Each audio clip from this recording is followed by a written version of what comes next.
آداب، میں ہوں علی ہدایتی۔ آپ میرے ساتھ دیکھ رہے ہیں پرواز ٹی وی یوٹیوب چینل۔ مدرسہ دارالعلوم شریفیہ کوٹ میں امسال 5 طالب علموں نے حفظ قرآن کریم کی سعادت حاصل کی ہے۔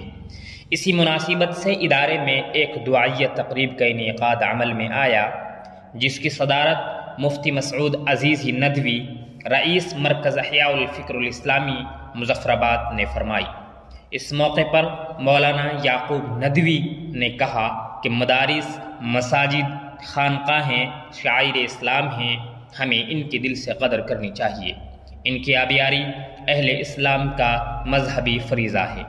صدر محترم نے حافظ محمد طیب جیت پور، محمد مدثر چہڑ پور، عبدالصمد طاہر پور اور محمد شاکر جیت پور کا تلاوت آیات کے ساتھ قرآن پاک مکمل کرایا۔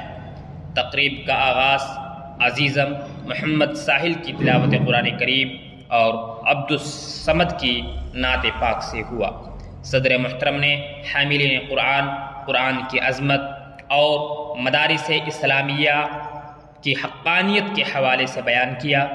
مولانا طاہر حسن ناظم مدرسہ حاضہ نے باہر سے تشریف لانے والے سبھی مہمانوں کا شکریہ ادا کیا اور یہ اہم تقریب حضرت صدر محترم کی دعا پر اختتام پذیر ہوئی۔